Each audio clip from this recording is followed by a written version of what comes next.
የተሰቀለው ኢየሱስ ያድናል። መስቀሉ ላይ እርቃኑን የሞተው ኢየሱስ እውነትሽን ነው የኛ ወገን። እንዴት ነሽ ግን? አንቺ ጤናሽ የተጠበቀ ነው አይደል? አሰላሙ አለይኩም ወራህመቱላሂ ወበረካቱ። ያ ጀማ እቺን ቪዲዮ እስኪ ትንሽ ኮፒ ሊንክ አድርጓት። ሻሻ ጎዳሜ ኦኬ። በመሰረቱ ሴት ልጅ በሚዲያ ላይ ወጣ በየአደባባዩ በየታክሲ ተራው ሰዎች በተሰባሰቡበት አልፎ ተርፎም በቤተ ክርስቲያን ውስጥ በቸርች ውስጥ ሴት ልጅ ወጣ መስበክ ማስተማር አትችልም።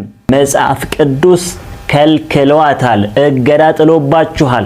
ከዚህ እገዳ ስትተርፉ እኮ ነው ስትወጡ እኮ ነው መስበክ የምትችሉት። መጽሐፍ ቅዱስ እኮ አይፈቅድም። እንዴት ነው የመጽሐፍ ቅዱስን ሕግ ጥሳችሁ በየቦታው እየሄዳችሁ እየጮኻችሁ ጆሮአችን የምታደነቁሩት? እስኪ እንደውም እቺን ጥቅስ ልስጥሽ።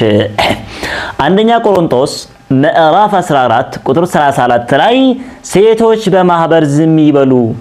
ዝም በይ። ዝም መጽሐፍሽ ነው ያለሽ።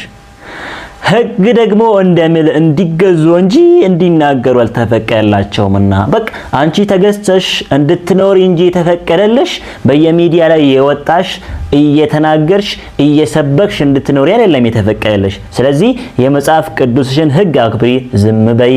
ሁለተኛ ሕግ እንደምል ተገዢ እንጂ አታስተምሪ እያለሽ ነው። ለሴት በማህበር መካከል መናገር ነውር ነውና ነውር ነው። በሚዲያ ላይ በየማህበሩ ሰዎች በተሰባሰቡበት አካባቢ ላይ ወጥተሽ መናገር ነውር ነው። መጽሐፉ ነው የምለው። ኦኬ። ምንም ሊማሩ ቢወዱ በቤታቸው ባሎቻቸውን ይጠይቁ ይላል። አንቺ እንኳን እኛን ልታስተምሪ መማር ራሱ ብትፈልጊ ባል ካለሽ ሄደሽ ከባልሽ ነው መጠየቅ ያለብሽ መማር ያለብሽ። ለመሆኑ ባላለሽ ወገኒት ባል ከሌለሽ ያው እንግዲህ ባል እስከምታገኝ ድረስ ታገሺና እዛው ቁጭ በይ። ሌላው መጽሐፍ ምን ይልሻል? አንደኛ ጢሞቴዎስ ምዕራፍ 2 ቁጥር 12 ላይ ሴት ግን በዝግታ ትኖር እንጂ ልታስተምር ወይም በወንድ ላይ ልትሰለጥን አልፈቅድም። 4 ነጥብ። ልታስተምሪ አይፈቀደልሽም። ስለዚህ ቁጭ ብለሽ ባል ካለሽ ከባልሽ ተማሪ፣ ከሌለሽ ደግሞ እስከምታገኝ ድረስ ታገሺ። ሌላው ምንድነው ያለችው? ኢየሱስ ክርስቶስ ያድናል አለች። ኢየሱስ ክርስቶስ ያድናል።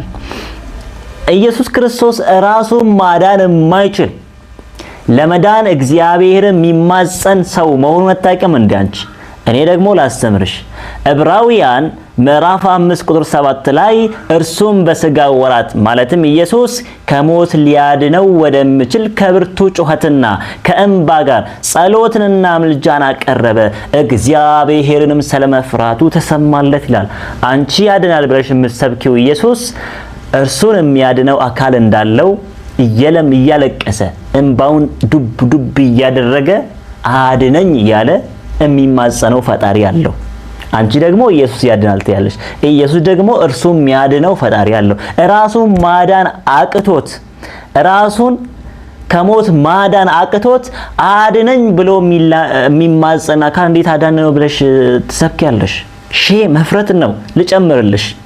የዮሐንስ ወንጌል ምዕራፍ 12 ቁጥር 27 ላይ አሁን ነፍሴ ታውካለች ምን ስላለው አባት ሆይ ከዚች ሰዓት አድነኝ ይላል።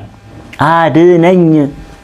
እግዚአብሔር አብን ነው የሚማጸነው። ስለዚህ የሚያድነው ኢየሱስ ሳይሆን ኢየሱስን የላከው ኢየሱስን የፈጠረው እግዚአብሔር አብ ተብሎ በመጽሐፍ ቅዱስ የሚነገር እንጂ ኢየሱስ አይደለም።